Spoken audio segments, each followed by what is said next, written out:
Hello friends, onion dosa எப்படி பண்ணுறதுன்னு பார்க்கலாமா? அதுக்கு ஃபஸ்ட்டு ஆனியனை இந்த மாதிரி சின்ன சின்னதாக கட் பண்ணி வச்சுக்கோங்க.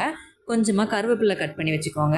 அப்புறமா ஒரு கேரட், அரை கேப்சிகம், ஒரு துண்டு இஞ்சி, இதெல்லாம் நல்லா இப்படி திருவி வச்சுக்கோங்க. உங்களுக்கு கொத்தமல்லி பிடிக்குன்னா கொத்தமல்லி கூட ஆட் பண்ணிக்கலாம். அப்புறமா தோசை கல்லில் தோசை ஊற்றிட்டு ஆயில் சேர்த்துக்கோங்க. அடுப்பு நான் கம்மியான ஃப்ளேமில் தான் வச்சுருக்கேன். இந்த மாதிரி ஆயில் ஊற்றுனதுக்கப்புறமா நம்ம ஆனியன் போட்டுக்கோங்க. அப்புறமா கேரட், கேப்சிகம் இதெல்லாம் சேர்த்துக்கோங்க.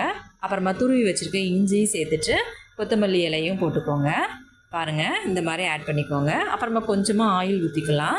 அப்புறமா நம்ம வீட்டில் என்ன பொடி இருக்குதோ அதை ஆட் பண்ணிக்கலாம். இட்லி பொடி இருந்தால் இட்லி பொடி, இல்லை தோசை பொடி இருந்தால் தோசை பொடி ஆட் பண்ணிக்கலாம்.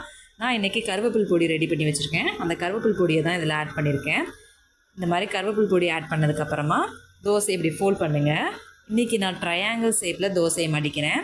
உங்களுக்கு என்ன ஷேப் வேணுமோ அந்த மாதிரி நீங்கள் தோசையை மடிச்சிக்கலாம். அப்புறமா லைட்டாக இப்படி ப்ரெஸ் பண்ணி விட்டீங்க அப்படின்னா தோசை வந்து நம்ம என்ன ஷேப்பில் விரும்புகிறோமோ அந்த ஷேப்பில் நல்லா ஒட்டிக்கும். இப்போ தோசையை மாற்றி போட்டு ஆயில் போட்டு நல்லா வேக விடுங்க. நம்ம ஆனியன் எல்லாம் பச்சையாக போட்டு தான் தோசை சுடுறோம். ஸோ இப்போது இந்த தோசைக்கல்லோட ஹீட்டில் தான் அந்த ஆனியன் நல்லா வெந்து வரணும். ஒரு ஆனியன் தோசை ரெடி ஆகிறதுக்கு 5 to 7 minutes வரை ஆகும். ஸோ அடுப்பை கம்மியான ஃப்ளேமில் வச்சு நல்லா டைம் எடுத்து வேக வைங்க. பாருங்கள், இப்போ நம்மளோட ஆனியன் தோசை ரெடி ஆயிடுச்சு. பாருங்கள், நான் இப்போ அந்த ட்ரையாங்கிளை பிச்சு காமிக்கிறேன். பாருங்கள், கேரட் எப்படி நல்லா வெந்திருக்குன்னு பாருங்கள். இந்த மாதிரி நல்லா வெந்து வரணும். அப்போ தான் ஆனியனோட டேஸ்ட்டு, அந்த கேரட்டோட டேஸ்ட்லாம் நல்லாயிருக்கும். அவ்வளோதான் ஃப்ரெண்ட்ஸ், ஆனியன் தோசை ரெடி.